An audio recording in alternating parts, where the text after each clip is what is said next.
Shalom, Boker Tov. In Zavain, Chibay Chaber Kabukachu. Ton Truma Chuan, Nidanga, kan siur lo ang deu. Chi in, Hmeichhe Thianghlimna Dan. Chung chang karon soive to thunga. Ton Trumbi ka hian, Hmeichhe Nian Chawa.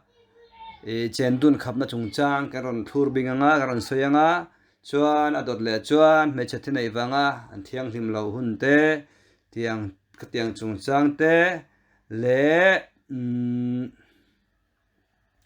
thế này chúng trang đàn tế bộ căn tì chầu dễ là ngã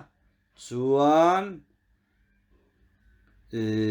chú mày bà cả thế này hun ma in chân lấy lo năng chỉ tế bộ nụ bà khá chúng trang khá căn zero chầu dễ tổ ra ngay là bây mô em này mô chuan Hmeichhe Thianghlimna Dan hi apoi mo chuan Hmeichhe Nian chawa chen dun khapna chu tuna kanan ti tur ber chu Hmeichhe Nian chawa chen dun khapna chungchang ni sela chuan pakhatna chuan Hmeichhe pakhat nen chawa omdun himi patan phalo ni asur ni chu Hmeichhe chu anau pangemo atar to emo zudanu ani lo emo apa ti lo chu achung khatani emo ni lo emo apa ero chu afanu nena omdun arem ti chuan ama chu hein khwa khirna dan hina huam lowa chu tiangin nupo afapanen pasalpo nupuinen athathin hun bi achholai poin nu chu athathin hun bi cholai poin omdun kha ma se omdun tia khan hetia nu patna man khan lo ni chumo chuan panina chuan anu pui telna chuan Hmeichhe dang pom pui thaya achan chu anu puin ama avil renga wangin ni ma sela zuda Hmeichhe chu zudan nilo nen anu pui po telse an cheng tur nilo shim zudan nilo anu pui tam zudan nilo anu pui te tam tak omzinga po ama chau chuan cheng tur nilo mi pa felle dik pani nena Hmeichhe chu ama chau puna cheng thaya ma se chu po chu kho chunga le chun lain ani thayang ma se rama emo khwa po ni se mitha le dik atlem bera mi pa pathum omna om thayang Hmeichhe chu mi pahur le sual tekara ama chawna cheng tur ni lowa annu puide chu anom ve ni lo chuan Hmeichhe pani zinga mi pakhat cheng tur ni lo Hmeichhe pathum emo aye tamemo zinga chuan thunei na then khat chuan mi pa chu aum ven phals an phalsakani palina mi pa chu Hmeichhe kumthum mi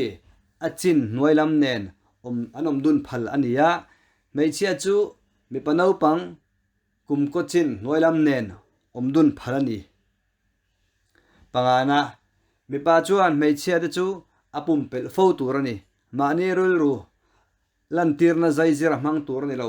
akutinemo akeinemo mitsiainemo an mani fiam thunui zain emo an bula in thadul na emo an moyan thatna thil reng an moyan thatna thireng emo te hi apumpel zel turni Hmeichhe tana siam rim tui perfume mo abik takin Hmeichhe in akuta ken lai emo ama in khai lai emo lohnim sakhi khapani min Hmeichhe ko thlera atoin anunga akal turani lawa akepen chu ati chak sau turni ti chuan Hmeichhe chu asira emo ama nunga emo akal kanin akal ve mayang thil ni chan enga ma mi pain Hmeichhe achibai turani lawa angai sana apasal mang point athon turani lo chu wangin mi in athian le khatona zein inupui hena thamona thengro se tiang chipo kha ti turani lowa amero chu adam le dam lo chungchang ero chu apasal hena chuan azo thiangani athian hena chuan hetipo hian ziak thei inupui engtin nge oma atha em ti min shetir da che tiang chi in mo chuan kha Hmeichhe nen cho chen dun khapna karon ti thai chuni phot chela chuan annex le chuan Hmeichhe thi nei awanga thianghlim lo chung chang ron ti le kan tum don ne toy te tin o in zawain ni man no mek ule a tha in ti chuan in lo soi zelanga e chu awal lau de uma ma ni si ur tan chuan a tha lutuk lo we in lo ti ni pon in lo soyanga a tha in ti lo thati lo i kan tam chuan kan ti zom zel lo mai don yo in zawain ni man no mek ule